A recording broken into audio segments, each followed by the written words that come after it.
All right, let's shift focus now. An explosion at a building in Tel Aviv has left one person dead and 2 injured. Yemen's Houthis have claimed responsibility for the attack earlier. An Israeli army said that initial inquiry indicates that the incident was caused by the falling of a quote-unquote aerial target.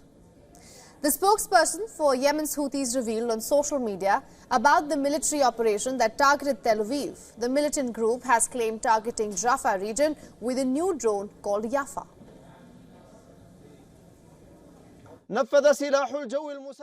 The drone force at the Yemeni Houthi armed forces, with Allah's help, carried out a qualitative military operation that targeted one of the important targets in the occupied Jaffa area, called as Tel Aviv by the Israelis. The operation was carried out using a new drone aircraft named Jaffa, capable of bypassing the enemy's air defense systems and undetectable by radars. The operation successfully achieved its objectives.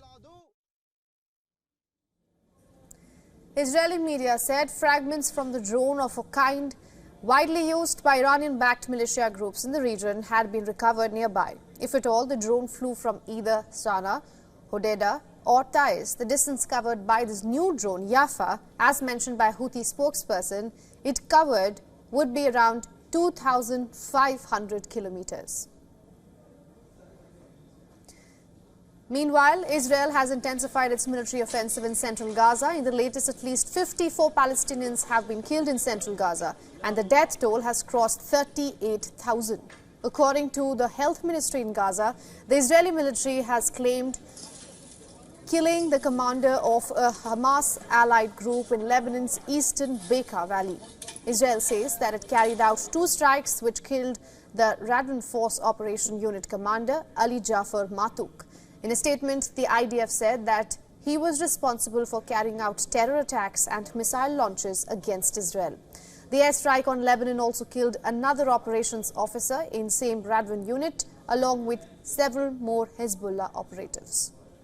On the diplomatic front, Israeli Prime Minister Benjamin Netanyahu has said that Hamas will only compromise under pressure, and they are making systematic progress in achieving war goals, freeing hostages and eliminating Hamas militants. We are making systemic progress in achieving the war goals, freeing hostages, eliminating Hamas, and ensuring Gaza will not be able to pose another threat to Israel. We are achieving these goals thanks to combining military pressure and political pressure. And I can tell you, unambiguously, that Hamas is indeed under pressure.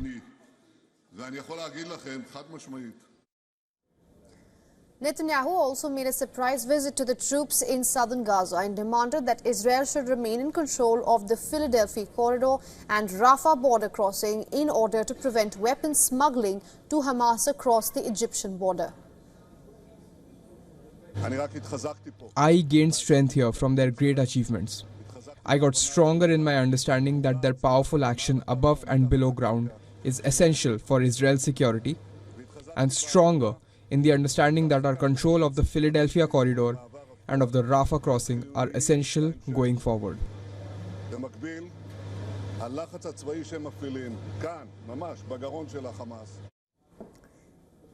Israeli negotiating team has been taking all these demands as essential for the ongoing ceasefire talks. In counter reports, Mossad chief will not resume talks in Qatar until the new formulas proposed by Netanyahu are implemented.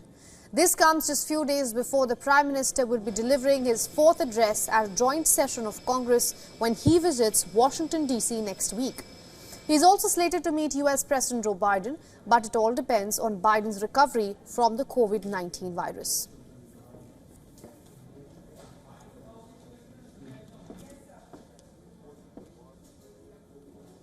Now for more on this, our correspondent Jody Cohen has more on this from Tel Aviv.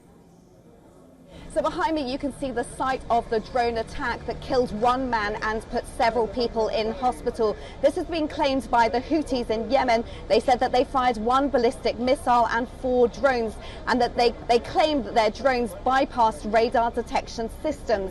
Now US forces shot most of them down, but 1 got through, and the Israel Defense Forces have said that its missile defenses were not activated due to human error. Now this is a significant development. We've seen regular attacks by the Houthis since Hamas's 7th of October attack. These have been largely towards Eilat in southern Israel or towards shipping in the region. This attack targeted Tel Aviv. Now, this is the economic capital of Israel and will be seen by Israel as an attack on another level. It's also just 50 meters away from the US consulate, which is literally just down the road from here, so will be seen as particularly significant in that respect. Now, the Houthis said that they're attacking in solidarity with the Palestinians. Israel believes that these are coordinated attacks by Iranian proxies and an existential danger to Israel. Remember, we've seen attacks from Hamas in Gaza, Hezbollah in Lebanon, the Houthis in Yemen, and the Islamic resistance in Iraq. Now, it's unlikely that Israel wants to see another front to fight on, but we'll have to wait and see what Israel's response. For all the latest news, download the WION app and subscribe to our YouTube channel.